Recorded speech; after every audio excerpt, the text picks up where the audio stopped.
Good morning children, welcome to Praveen tutorial. आज class 10 की बारी है। कोऑर्डिनेट ज्योमेट्री का जो सीरीज चल रहा था उसी का अगला क्वेश्चन मैं लेके आया हूँ, जो बोर्ड मॉडल क्वेश्चन है। बोर्ड मॉडल ही नहीं, बोर्ड में आने लायक भी है, बोर्ड में आ भी चुका है। और यह क्वेश्चन क्या है और करना कैसे है, थोड़ा ध्यान से देखिए।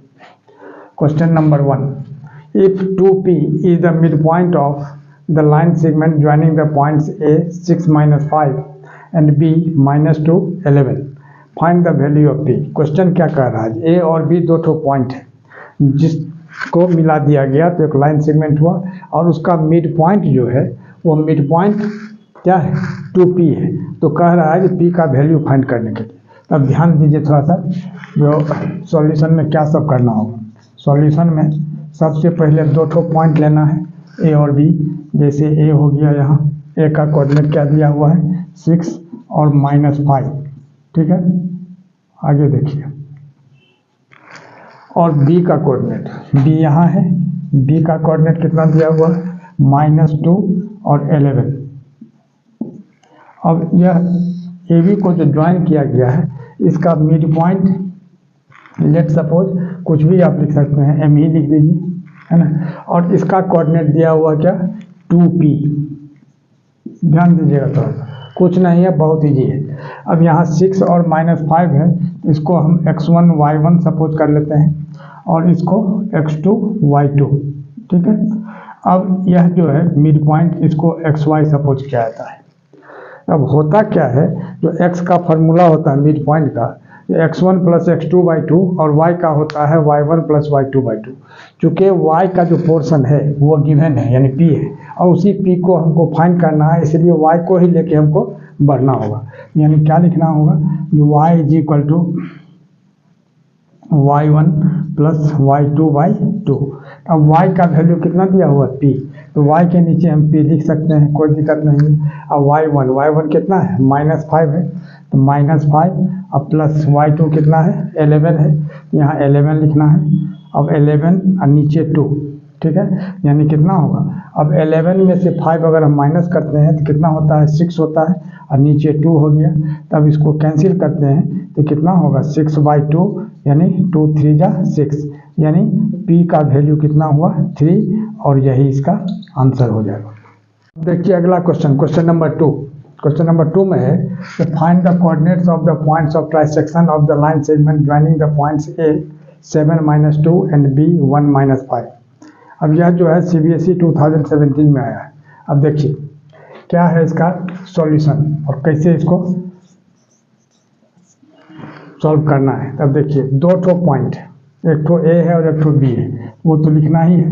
A में लिख देना होगा कितना, 7 और -2, और B में लिखना है कितना, 1 और -5। ये कोऑर्डिनेट है, A का कोऑर्डिनेट 7 - 2, B का कोऑर्डिनेट 1 - 5, और इसको मिला दिया गया। ये हो गया लाइन सेगमेंट। अब इसमें कह रहा है जो points of trisection, points of trisection का मतलब क्या हो गया, 3 इक्वल पार्ट में बांटना उसको। एक ठो पॉइंट अगर यहाँ हम P ले लेते हैं और एक ठो पॉइंट यहाँ हम Q ले लेते हैं, इसका मतलब ये 3 पार्ट में इक्वली बट गया, यानी AP = PQ = QB हो जाएगा।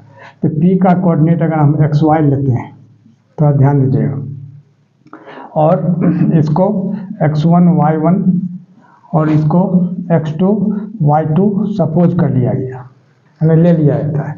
तब थोड़ा ध्यान दीजिएगा, जो P जो है सो AB को कितने पार्ट्स में बांटता है, 2 पार्ट्स में बांटता है। किस किस रेशियो में बांटता है, यह तो एक पार्ट हो गया, तो यहाँ 1 आप लिख सकते हैं, और यहाँ से यहाँ तक PB में क्या है, 2 पार्ट है, यानी यह यहाँ से यहाँ तक 2 पार्ट हो गया, और यह हो गया 1 पार्ट। इसको M1 ले लेते हैं और इसको M2 ले लेते हैं।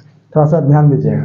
अब P का जो कोऑर्डिनेट है XY, इस सेक्शन फार्मूला है, तो X अगर हम निकालते हैं तो X = क्या होता है, M1 x2 plus M2 x1 by M1 + M2, ये फार्मूला है, थोड़ा ध्यान दीजिएगा। तो M1 x2, तो M1 कितना है, यहाँ 1 है, x2 क्या है, 1 है, तो 1 को 1 से अगर मल्टीप्लाई करते हैं तो कितना होता है, 1 ही होता है। अब प्लस M2 x1, यानी M1 x2 हो गया, और M2 x1, M2 क्या है, 2 है, और x1 कितना है, 7। अब नीचे क्या हो जाएगा m1 प्लस m2 यानी 1 प्लस 2, ठीक है, यानी कितना हो गया 1 1 जा 1 और 7 2 जा 14, तो 1 प्लस 14 यानी कितना हो जाएगा 15। थोड़ा ध्यान दीजिएगा, 1 को 1 से मल्टीप्लाई करेंगे 1 और 7 2 जा 14 और 14 में 1 ऐड करेंगे 15 हो जाएगा, और नीचे 2 प्लस 1 3 यानी 3 5 जा 15, यानी x का वैल्यू कितना निकला 5। ठीक है, आगे आइए इधर। अब इसमें क्या करना है, जो y निकालना है, तो y इज इक्वल टू क्या होता है m1 y2 अब plus m2 y1 by m1 plus m2। सिर्फ ये फार्मूला याद रखेंगे, कोई दिक्कत नहीं आएगी। अब m1 देखिए, m1 क्या है यहाँ 1 है, अब y2 क्या है -5 अब प्लस m2। अब m2 क्या है, थोड़ा सा ध्यान दीजिए, m2 है 2 और y1 कितना है -2। अब नीचे क्या हो जाएगा वही 1 प्लस 2, ठीक है। अब -5 को 1 से मल्टीप्लाई करते हैं तो कितना होता है -5, और -2 को +2 से मल्टीप्लाई करेंगे -4 हो जाएगा, तो -5 और -4 यानी 3, यानी -9/3 यानी 3 3 जा 9 यानी -3 हो गया। देखिए तो x का वैल्यू कितना आया था 5, यहाँ 5 हो गया, और y का वैल्यू कितना आया था -3, यही 5 और -3 xy का निकला। अब निकालना है q का कोऑर्डिनेट। अब थोड़ा सा ध्यान दीजिएगा, अब यहाँ क्या है AP is equal to PQ is equal to QB, यानी ट्राइसेक्शन है, मतलब ट्राइसेक्ट किया गया है 3 इक्वल पार्ट्स में। तो जब यह इसके इक्वल और यह इसके इक्वल है, इसका मतलब यह जब दोनों इक्वल है, इसका मतलब Q PB का मिड पॉइंट हो गया। तो Q जब PB का मिड पॉइंट हो गया तो Q को XY सपोज कर लेते हैं, ठीक। अब यहाँ जो ये आया है इसको x1 y1 कर देते हैं, और इधर तो x2 y2 है ही। तब लिखना होगा जो सिंस Q इज Q यानी XY, Q का कोऑर्डिनेट XY ले लेना है, XY is the mid point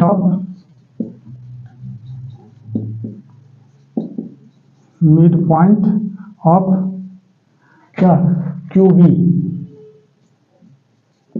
therefore अब x इज इक्वल टू कितना होगा, अब ध्यान दीजिए, तो क्या होता है मिड पॉइंट का formula x is equal to x1 plus x2/2।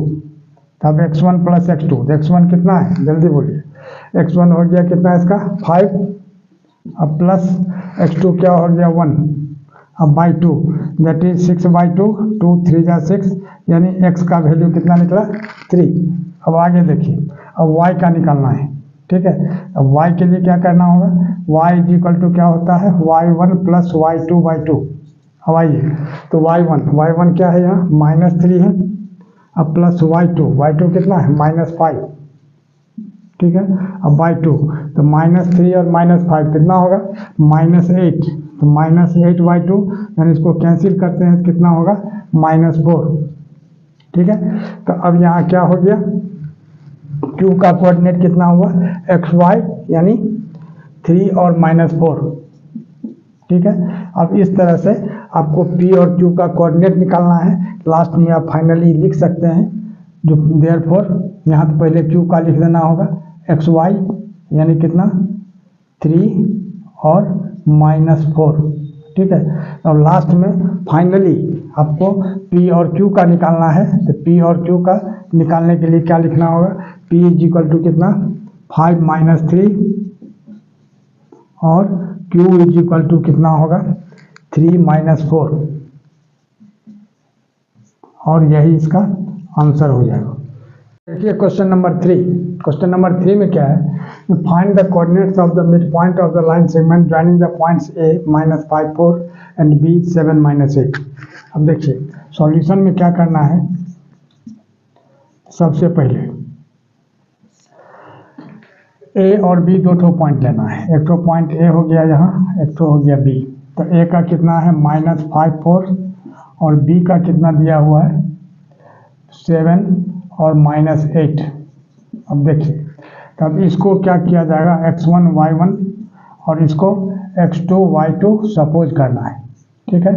और इसी का मिड पॉइंट का कोऑर्डिनेट निकालना, मान लीजिए मिड पॉइंट इसका क्या है P है ना, और इसको हो गया x और y इसका कोऑर्डिनेट, ठीक है। अब देखिए ध्यान देखिए, अब क्या होता है जो मिड पॉइंट यहाँ लिखना होगा, जो P is the mid point of, यानी लेट, यहाँ P तो दिया हुआ नहीं है, इसलिए let P be the mid point of A B. तो P जो है सो उसका कोऑर्डिनेट क्या है, P is equal to X Y है ना, क्या है, P is equal to X Y. तो अब x का फार्मूला लगाना है, तो x का फार्मूला लगाने के लिए क्या करना होगा, जो x1 प्लस x2 बाई 2, तो x1 प्लस x2 बाई 2। अब x1 क्या है -5 और +7, तो -5 प्लस 7 बाई 2, 7 में 5 माइनस कर देंगे कितना होगा 2 बाई 2, यानी 2 1 जा 2, ये कैंसिल हो गया, यानी कितना हुआ 1, यानी x इज इक्वल टू क्या हो गया 1। अब देखिए y का वैल्यू कैसे निकलेगा, तो y इज इक्वल टू कितना होता है y1 प्लस y2 बाई 2, तो y1 प्लस y2 बाई 2। अब y1 कितना है, यहाँ है 4, अब प्लस y2 कितना है -8, अब बाई 2, तो 4 और प्लस -8 यानी 4 -8 यानी -4 बाई 2 हो गया। अब इसको अगर हम कैंसिल करते हैं कितना होता है -2, यानी y इज इक्वल टू कितना हो गया -2। अब therefore p is equal to X Y, और x का वैल्यू यहाँ क्या निकला है 1, और y का वैल्यू कितना निकला है -2, इज इक्वल टू 1, -2, और यही इसका आंसर हो जाएगा। और इसी तरह इम्पोर्टेंट क्वेश्चन का सीरीज लगातार हमारे बीच चलता रहे, इसके लिए आप लोग लाइक शेयर और सब्सक्राइब जरूर करें। धन्यवाद।